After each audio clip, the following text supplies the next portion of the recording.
Good evening. Welcome to WSBI, your resource for success podcast program, where you get to meet inspiring women-owned businesses from across the country. And now, for your host, Kimberly McElmore.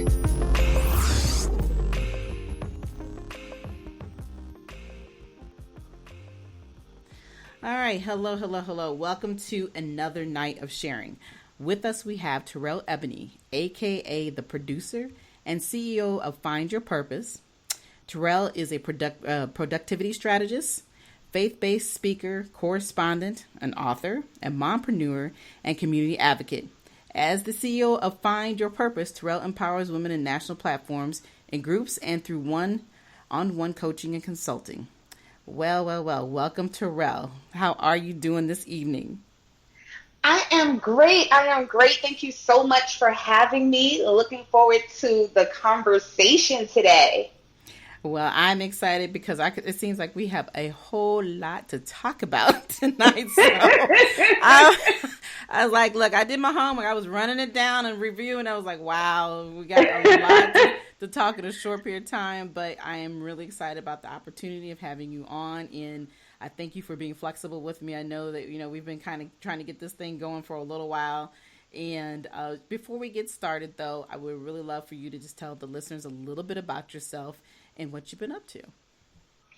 Sure. Again, I'm Terryl Ebony, life and business productivity strategist, speaker, author, community advocate, commentator. I am the CEO of Find Your Purpose, where I help new and aspiring faith-based entrepreneurs find, embrace, and live in their purpose. I do this using effective time management, organization systems, and the Word of God. I have been an entrepreneur for over 20 years. Before I took on the role of a life and business strategist, I had a nonprofit called the Misunderstood Youth Development Center, where I helped over 100 young men stay out of the New York City prison pipeline. And we gave them a lot of life skills and things of that nature. So that's something that I'm really, some work that I'm really proud of. I also worked with their parents. So I did quite a bit of parent development coaching. And I also ran for New York State Assembly in 2015. So I'm a big community advocate as well. So I've been up to a little bit of something. Yeah, I would say so. Just a tad bit, we don't want you to overwork a little it all. Something. Okay, so you ran down a ton of information, but what I want you to do is just kind of take us a little bit step back even further, and let's talk about where you're from and, how you really got into doing what you're doing and what inspired you to do a lot of these businesses and the different platforms, and then we'll kind of jump into later on about, we'll pick a few things from the different platforms that you have and we'll talk about that. So tell me about that. So this is good stuff. So I was born in Washington, D.C., raised in Brooklyn, New York, moved to Queens, New York, when I was 25. And then just in May of this year, I moved to Atlanta, Georgia. So now I'm officially a Georgia peach. I'm so excited. But you still got that accent, okay? You're not going to lose that New York accent. I'm not going to lose that New York accent anytime soon. I literally just moved here. And even though I moved here in May, I just spent an entire month in New York. The month of July, I was in New York. So I'm a native New Yorker. And with all of that, my heritage is from Georgetown, Guyana. Okay. So I have a little bit of this and a little bit of that inside of me as far as where I'm from. I have an adult 23-year-old young child. When I tell people that, they're like, you have a 23-year-old?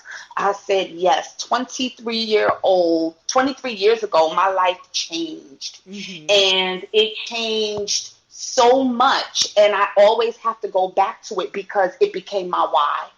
It became the why I do everything that I've done thus far. Why entrepreneurship became so important to me.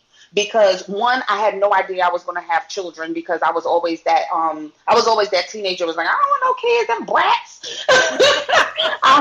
I was that teenager. I don't want somebody like me. Like, you want another one of me running around? What's wrong with y'all?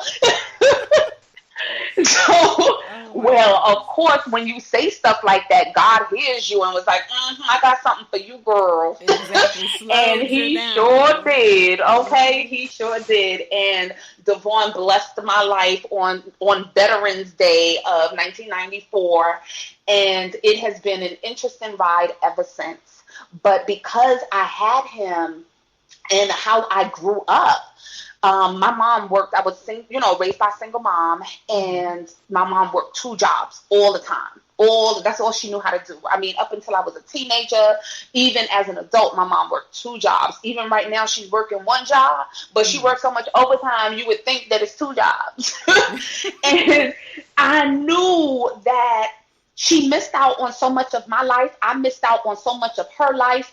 And there was a lot of things that didn't connect because of that. So I tell people I raised myself. I was kind of like that latchkey kid. It was, the only difference is I didn't grow up in foster care or anything like that. But I didn't have certain elements that I really needed. I had a roof over my head. I had food. I had clothes on my back. My mom made sure she did all of that, but which is why she had to work the 2 jobs. So when my son came along, I was like, I don't want that life for him. And I realized, again, generational curse group. I had raised him as a single parent.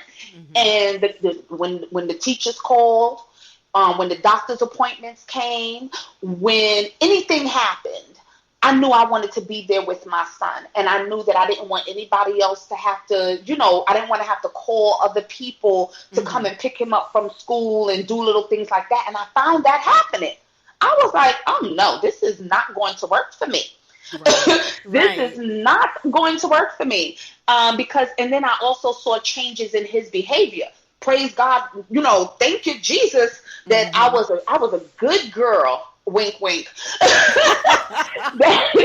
that my mother didn't really have to, and that's the truth. My mother really didn't have to come up to the school very often for me. Really didn't have to come up to the school at all. Like I did my little, did my little dirt thing, but I did it to the point where I wasn't getting caught. I did it to the point where she didn't have to know about all of it. So when I got older and I started telling her, she was like, "What?" Well, see, that's what happens when you're not around. You can get away with it. Let me tell you. But, my son, he's a boy. So, boys are, somewhat different from girls. So I saw that he was starting to get into trouble and stuff like that. So I wanted to be the one to come up and bring my village with me. I didn't want to send my village on my behalf. I wanted to bring the village with me. And I said, after a while of getting fired from jobs, quitting jobs, making excuses to the job as to why I could not be there, I said, no, I have to find a way to have flexible time and make money. We got to work this out. So entrepreneurship came real fast. After I had him, after he turned, I would say like about 5 or 6, entrepreneurship became really, became something. Now, something important to know is that my birthday is on December 29th. So all my life, I never worked on my birthday, never went to school on my birthday. My birthday became a vacation day for me. And my son was born on Veterans Day, November 11th. So he never goes to school on his birthday. One year he was 7 and I was at a job, somebody's 9 to 5, and they did not want to give me the day off to spend with my son.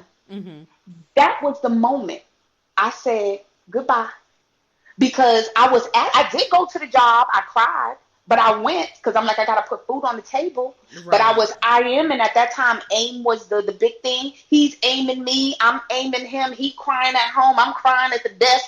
I said, no, this is ridiculous. So I decided at that point that I was going to start becoming my own boss. And I was going to figure out a way to make money. I was going to figure out a way that I can have the flexibility in my time that I needed to be with my son. So that's where the journey began, to be honest with you, right there. And I did, I had a few failed attempts. Of course. Right. A few failed attempts. And girl, I done did every MLM you can think of in those failed attempts. Every single one. They was like, oh, why don't you try this? They saw sucker written all over my forehead. Come give me that. Come give me those dollars, and then I'll never see you again. Right. Yeah, those are not meant for everybody. But look, I tried them all. I hear you. So, it's funny. I'm sitting here listening to your story, and I just love the similarities that we have. I'm a single parent, and my son is 30. And, I kind of went through that same process of, not wanting to be away from my child, all the time. And it's funny, though, how for you, like I said, a birthday was what really did it for you. The thing that did it for me, that and it was probably around the same time. My son was probably about 5 or 6, and I hated him being in the daycare centers he was in. And one incident happened, and it just drove me over the edge. And from that point on, I was like, my son will never go to another daycare center in his life. I know that's right. And from that point, I had actually went ahead and opened up 2 licensed child care centers of my own so that I can make sure that my son was being taken care of during those pre-school years before he actually was in the school. And, and so I'm listening to your story, and I love the attitude that you have about how important it is to be with your child. And I think, like you said, that generational curse that consistently goes on is that, we're always being told as we're being raised that, you got to get education, you got to get a job. You got to get an education, you got to get a job. It's very rare do you hear people say, you got to get your education, then you go out here and then you do for yourself.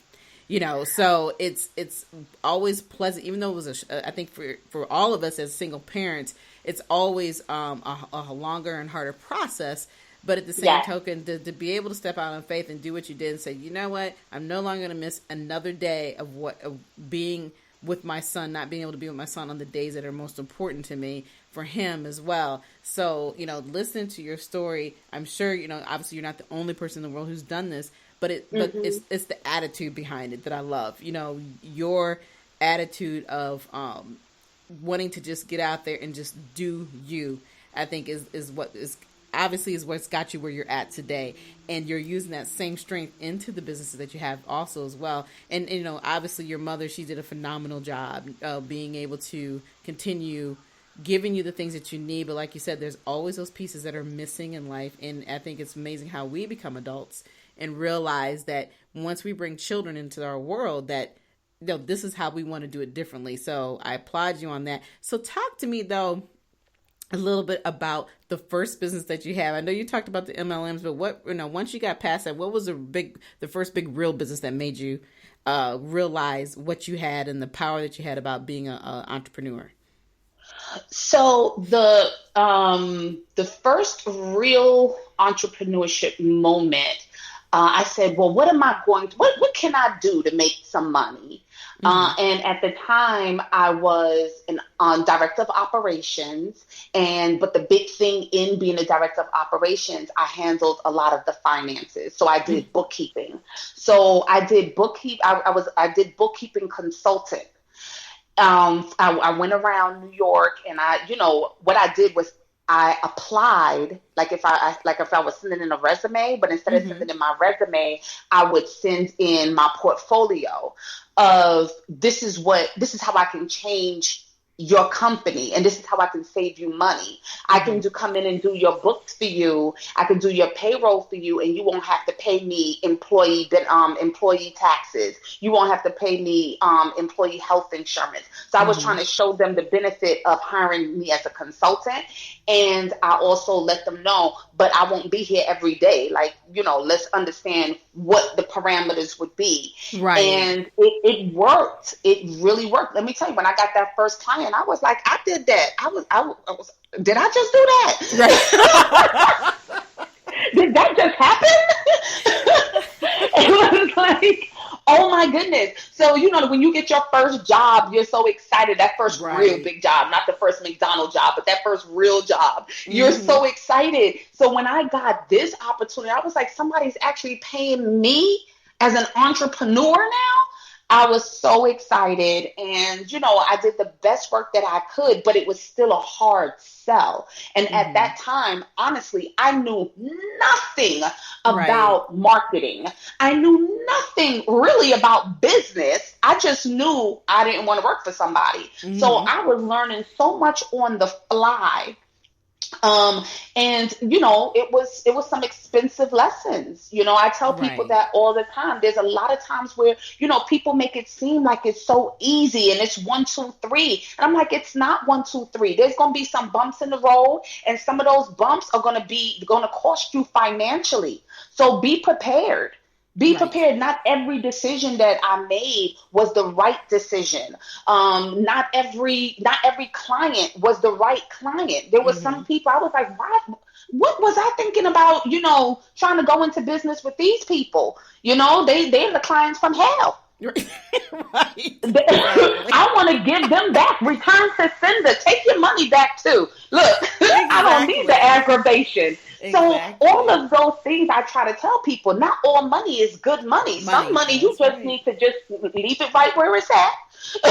Leave it right where it's at, because it's not worth the aggravation in the long run. Yes, it's helpful to pay the bills, but you also have to set certain standards for yourself. And you also can't, you don't want to bring your value down so much to basically nothing. If that's the Mm-hmm. case, go back and work the 9 to 5. So there was Right. a lot of learning lessons there. But from that situation, again, back to my son, I saw that he really started acting out. He didn't really express himself properly, and Mm-hmm. the teachers in school wanted to label him. And I'm like, Of course. you're not labeling my kid. I know you. Something wrong with you. It ain't Right. nothing wrong with him. I'm Oh my like, goodness. oh no. And I'm that fair parent though. So I Right. was able to assess. Now you got those parents that something really is wrong with their kid, and they Mm-hmm. like, no, ain't nothing wrong with him. He just banged his head on the wall for good measure.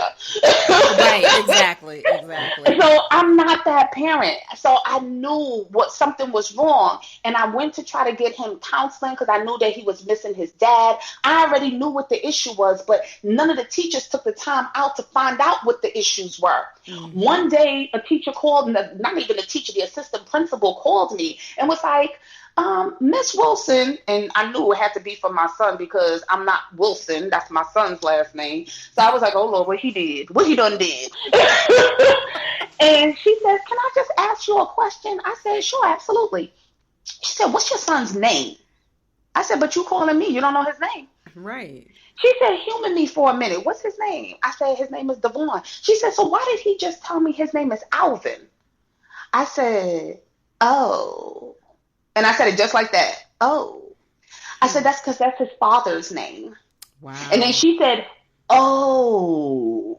Right. Right. And That she she moment. finally, yeah, all the dots connected for her. Mm-hmm. And I said, yeah, I said it's a cry out for help, and I get it. I get it. I tried doing the counseling, but there was no counselors in the neighborhood that would take my insurance and that really dealt with his issues. He didn't have a drug issue. He Mm-hmm. didn't have a IEP issue. He Mm-hmm. didn't have, like all the other issues that the insurances will take you under. Right. He didn't have any Right. of those issues. He had abandonment issues. Right. Exactly. Um, And and there yeah, was and no that place for doesn't him to come up. go. Right. That doesn't have a cure with a pill. Like you said, it's yeah, Exactly. yeah. So I created the Misunderstood Youth Development Center off of that. Okay. Okay. Right? And that really started the journey that you're trying to get to with me. Mm-hmm. Mm-hmm. My story Right. has a point. Right, but no, but it makes sense. But the other thing I wanted to point out that I like when you were talking about in the portion of the story where you were saying that I had to sell myself and make people realize that what my capabilities were.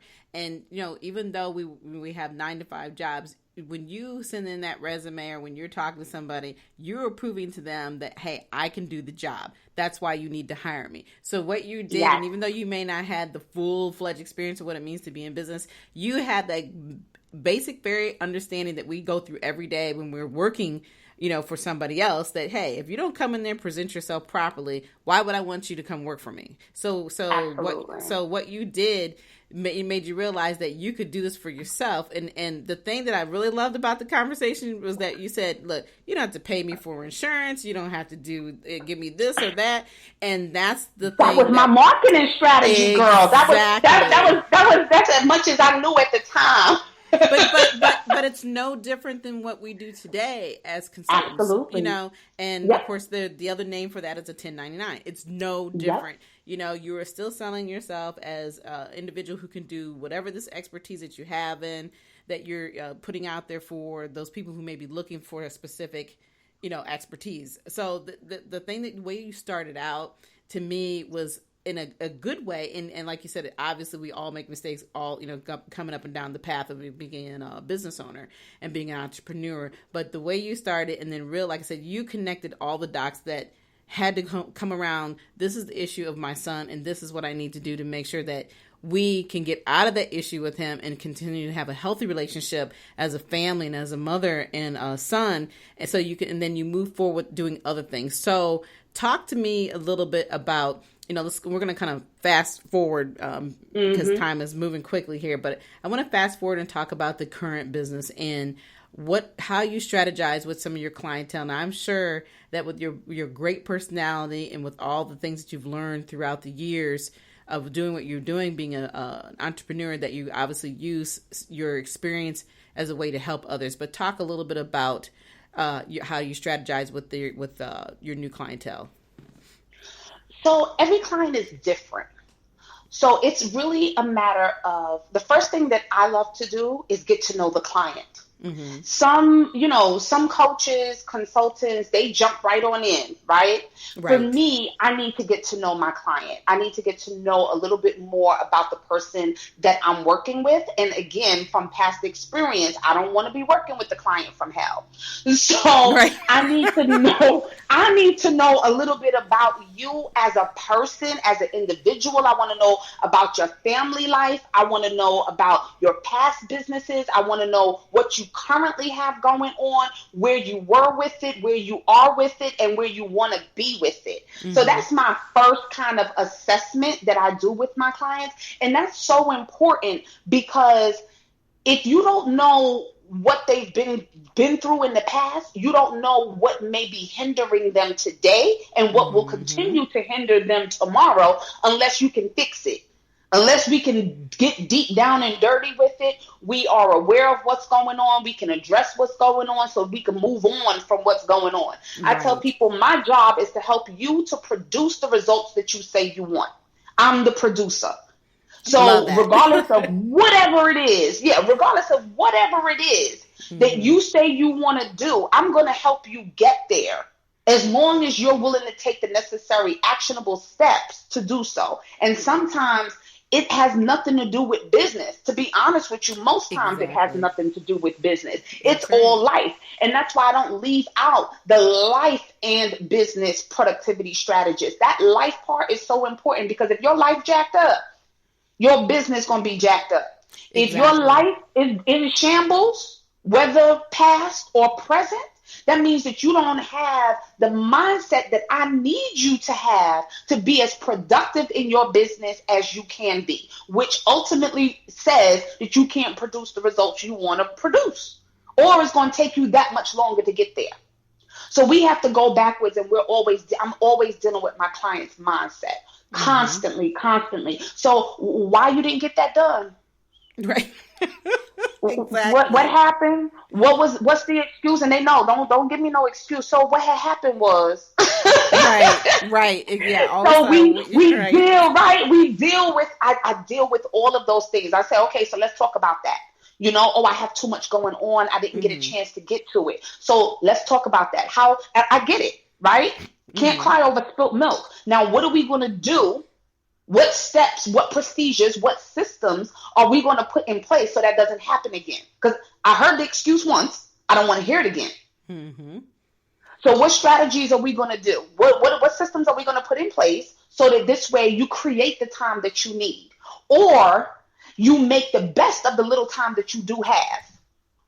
So what are you willing to sacrifice? You might have to sacrifice some TV time. You might have to sacrifice some talk time on the phone. You might have to sacrifice some social media. You might have to sacrifice your going out time. You might even have to sacrifice some time with your children. You might have to sacrifice some time with some time with your loved ones. And it might just be a little bit. And it's okay.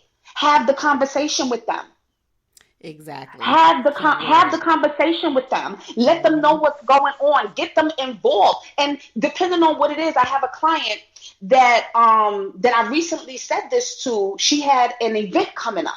She has two small kids and she has a husband. She had a book signing coming up, and I heard the little ones running around, and she had so much to do. She's team I right now, right? And I said to her, you ain't never team I. Never. Not when you got two kids running around your house. Oh, no, you not. I said, go get them and they can do the goodie bags. Right. Y'all have a good old family time doing those goodie bags. They loved it. I said, it's a family time. Let's help mommy get these bags ready. Y'all don't want mommy to have a good book signing? Come on. I said, girl, you got to know how to talk to your kids. Right. That's productive. Right. I said, so now they're doing it and you don't have to do it. Right, and then they're a part of something that it's meaningful. They're a part of it, right? Yes. And that's they the key. Feel like they help mommy. They help the book signing. They help mommy.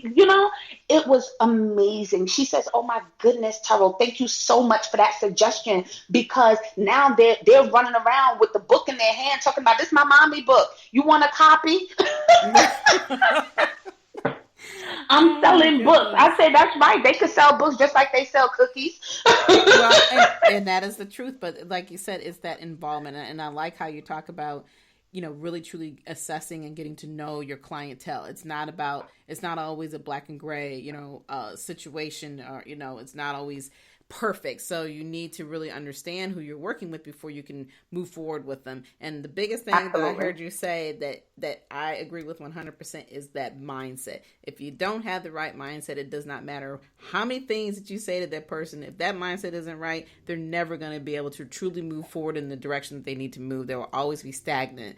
So, I like how you do business with people and you're really trying to analyze the situation. But at the same time, you're also trying to make people realize it can be done. But if you got all these excuses, what do you really want to do? Yeah, it's not going to happen. I had to actually terminate a relationship with a client because of that.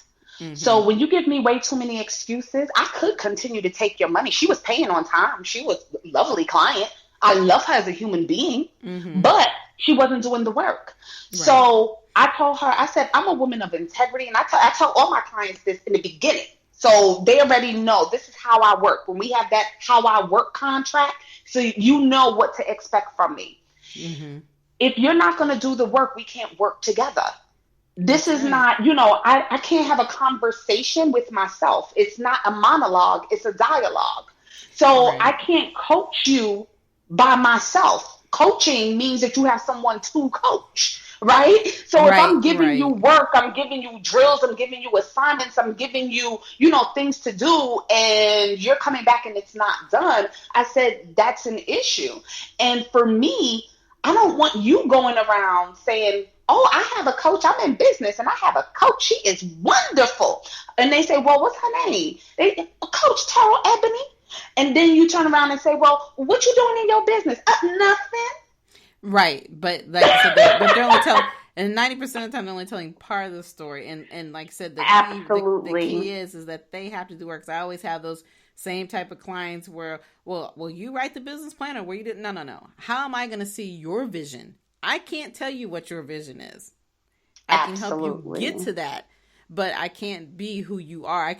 I will write to what I feel because that's how I'm going to think. And that's the same thing that you're basically, when you're working with your clientele, that you're telling the same thing and you did the right thing. And I think that's the hardest part about being in business is having to let go of somebody that who has the potential, but at the same time won't take the proper steps they need to have to move forward. And I just said to her, I said, you know what? I don't think now is the right time. So, it was no hard feelings. And I had given her warnings. I told her it was coming.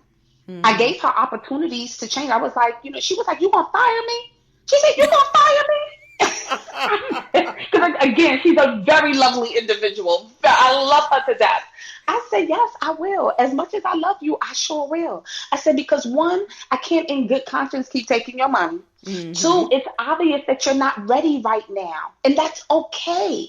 I'm still here. Right. So a year from now, 2 years from now, whenever you get ready, if you get ready, I'll be here. Exactly. But right now, it's just not the right time. Yeah, and I do believe timing is everything. Yeah, that timing Absolutely. is absolutely everything.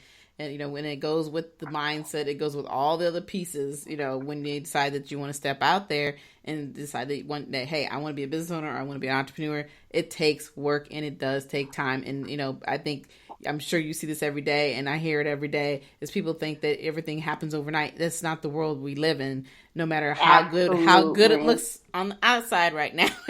Want me to give you a funny joke? Let me give you a quick joke as to what happened with that client. She ended up getting me 2 clients. Wow. And how that happened was because she went on Facebook and my coach fired me.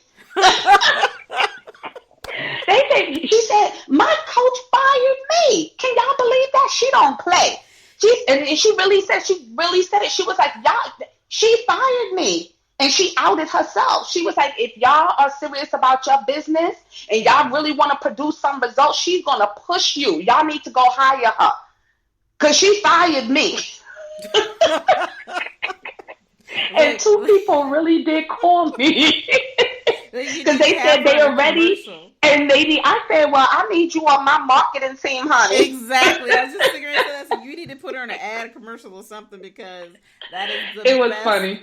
That is the best medicine you can give a person. Like, look, this is the reality of what it takes. But, you know, and even though we're laughing about it, but this is, you know, it's important that people understand, you know, that being an entrepreneur, it's going to take work. And it doesn't mean just because you have one successful moment that you can give up. You have to consistently have that same mindset every single day. You know, you got to get up and to be honest, it's no different than having a job, because the difference is that people are depending on you.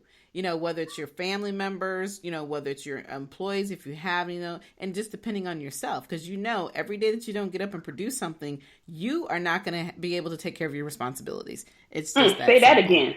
Every day that you don't get up and produce something, you won't be able to take care of your responsibilities.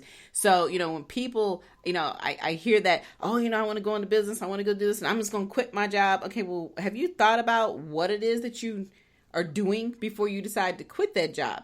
You know, having streams of revenue, extra streams of revenue is a good thing. And especially when you're trying to start out new, that you need to really truly understand where you're coming from. And, you know, even though your strategies are very different than mine, or probably many other people, you know, I always tell people, you got to sit down and plan. If you don't have any plans, you're just running around in circles. So what are you really trying to convey, you know, when you want to say you want to do a business? So I love your spirit and your attitude about how you handle things. And the thing that I love about you the most is that you're real and you're raw.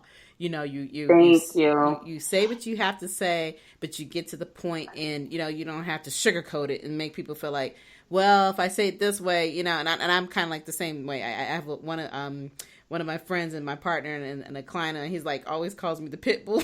I'm like, yes, why I'm the unapologetic truth teller. I'm the unapologetic truth teller. That's what I'm known as, the unapologetic truth teller. I say yes, I say what I say, I mean what I say, it is what I said.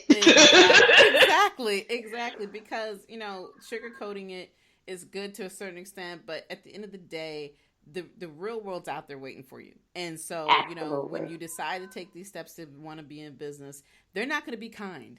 You know, they're not, you know, they may think that we're hard, but we're the nice people. But when you get out here and you're trying to do business and you mess up, and, you know, today people are all about making that extra money on the side, per se. You know, they want to see you in a heartbeat.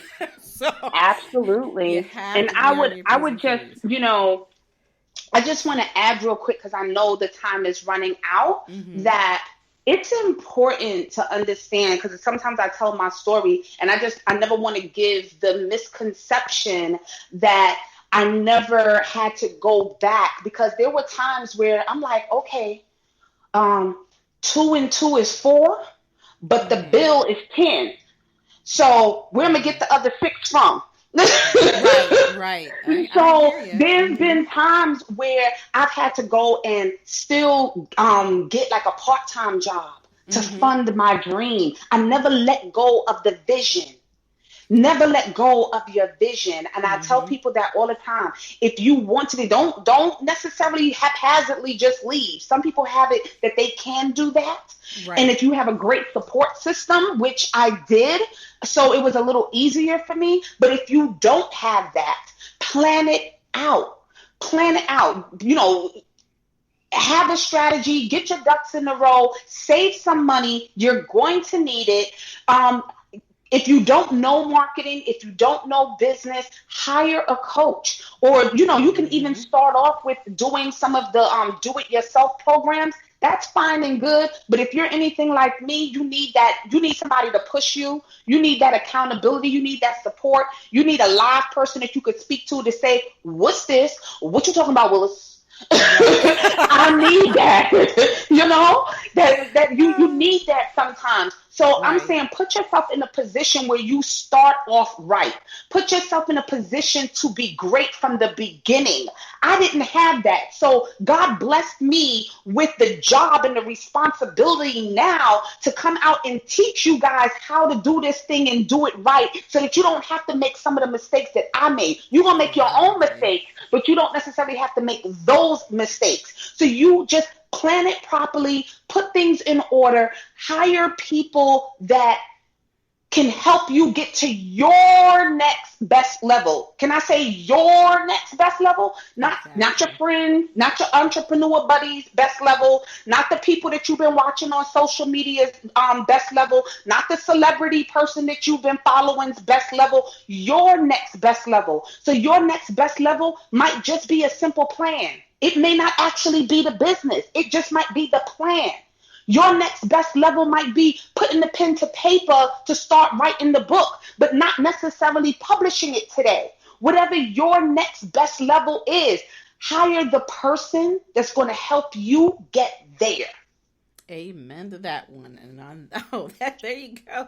Look, I don't even have to ask you anything else. I was like, you just ran down the last 3 or 4 questions I was going to ask you. And I was like, that was awesome. I mean, you just hit it perfectly. That people need to realize that stop dreaming and living other people's dreams. Live your own dreams. Stop pretending you are somebody else and do your own thing, because that's what it's really all about. And like I said, when we talked a little bit earlier, before we actually, started the actual interview, we talked about the fact that there are so many people who are just, they're out here trying to do things, but they're not really doing it properly. But at the same token, they're not really willing to put in the work.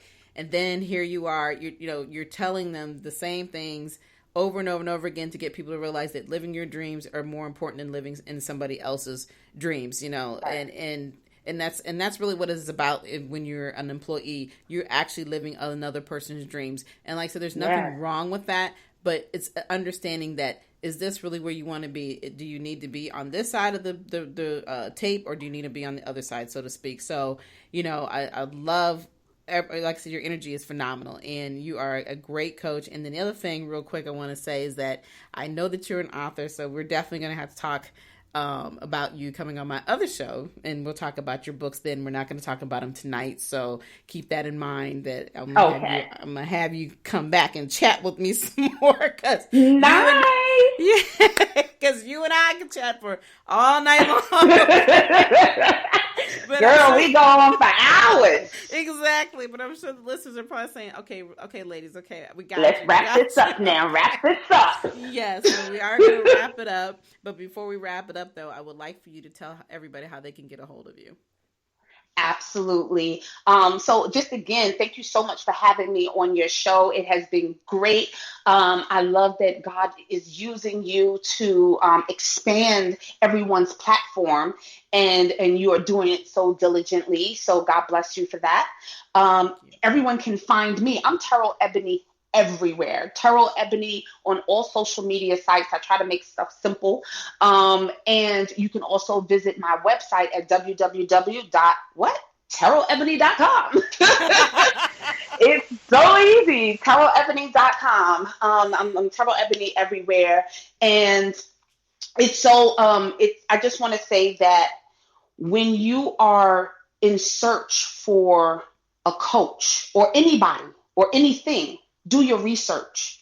So research me. I ask you, I implore you, research me, find out who I am, find out the works that I've done, look at my testimonies, look at my Facebook page, scroll through my line, see what I'm about, see if I resonate with you before you set up the call. Don't just set up the call just to set up the call.